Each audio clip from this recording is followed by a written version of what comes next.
I believe in you. I believe in the power of millions of courageous conservatives rising up to reignite the promise of America.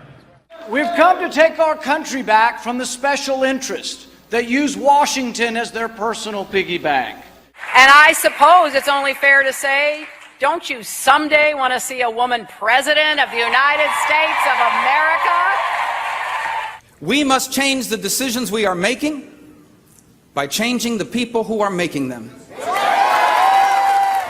And there you have it, that quartet of officially announced 2016 presidential candidates back now on America's Forum with Miranda Kahn, J.D. Hayworth.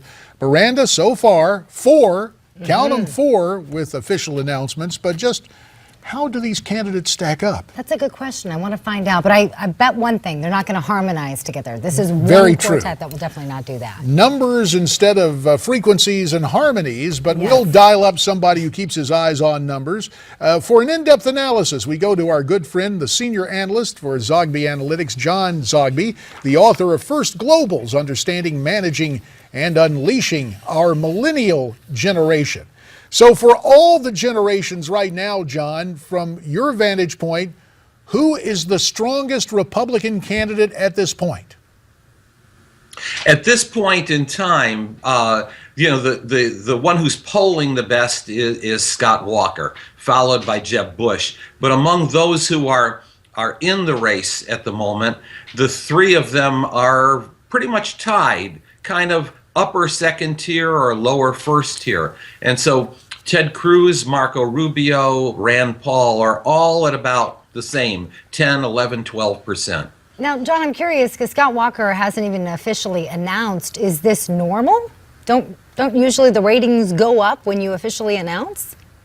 They do, and that might happen with him, but he sort of had his quasi-announcement back in January with a big speech in Iowa, captured the imagination of Iowa Republicans and conservatives nationally.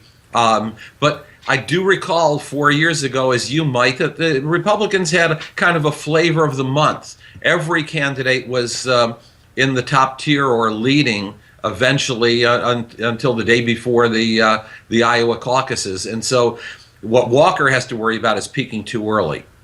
It's interesting as we take a look at this thing, John. Marco Rubio gave a great announcement speech, but then he shows up on Fox News with Sean Hannity, and he starts to sweat, and he has to have the little hanky out.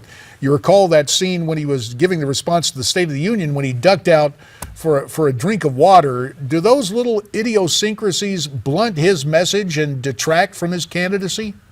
I don't think so yet. No, not at all. You know, if they're awkward moments and they're repeated, that could be a problem, because then what we notice is a pattern. But both of those are pretty credible and human, and ultimately that's what Americans are looking for in a nominee, credible and human. So no, I don't think they necessarily have legs to hurt them. John, we just said who was the strongest candidate right now in the Republican field. Who's the weakest? Well, frankly, what I'd have to say, there's a whole bunch of people who aren't in, but let's just say among the three who are in, I have a hard time finding where Ted Cruz goes from here. I think he's reached his peak. He's a social or Christian conservative, and that's a very crowded field. You've got some time-tested, successful Christian conservatives, Mike Huckabee, who'll get some votes, as will Rick Santorum, who also has a good organization. Ben Carson is out there posting some good numbers. It's going to be hard to find where Ted Cruz has some wiggle room, and he certainly has shown no capacity to go beyond that core base that he has. Let's return to Rubio for just a minute, because you told us a couple of weeks ago you had looked at the numbers, and it was a shockingly good environment for Marco Rubio. Has anything changed in your analysis over the past couple of weeks? No, not yet. We saw him nationally going into second place by virtue of the support of 20% of GOP women. nationally. Now, that has subsided a little bit. You know, there was quiet time from there, but it was still enough to move him overall from 5 or 6% into a player. And I think what happened and what you will see in between is that before his announcement, you saw Rubio making some gains by defining himself as a new generation. You saw also some polls in Iowa and Colorado showing that while Rand Paul defeats Hillary Clinton, Rubio is the next guy who's the strongest against Hillary Clinton in a general matchup in some key states, Pennsylvania too. And now I think what he's done, playing on a theme of a new generation and a new kind of Republican, pretty much I think what Republicans ought to be looking for. It's become a party of old white men, and Marco Rubio is not one of those. Also, the first bona fide presidential candidate born in the 1970s.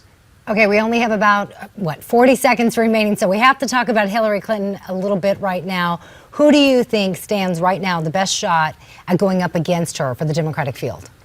Well, I'd have to say at this moment in time, Martin O'Malley. I think he defines that progressive turf. He's not showing up really in the numbers yet, but he's shown a capacity to be a good campaigner and to get some good crowds, good speeches in Iowa. And we got a little extra time. So a bonus question for you, John. Is Hillary inevitable? About 30 seconds. No. Democrats chew up and spit out their early front runners. Goes back to 1968. You know, if you look at Lyndon Johnson, Ed Muskie, Scoop Jackson, Ted Kennedy, all these and beyond, all these guys were front runners. Mario Cuomo. And it didn't work out for them. Nothing's inevitable. So a cautionary tale about inevitability. John Zogby, we thank you very much. Coming up, another Republican presidential candidate who's announced, Mark Everson, former IRS commissioner, but right now, a national weather update with Jessica Reyes.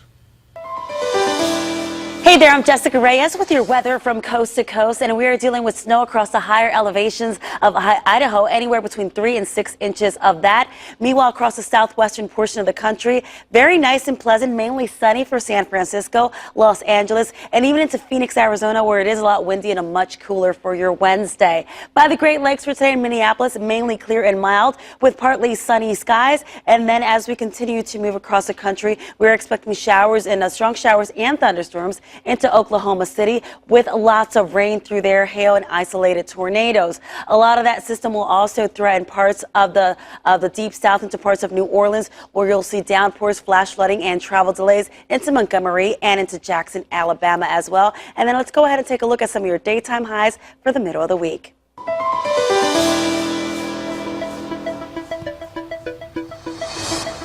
And our go ahead.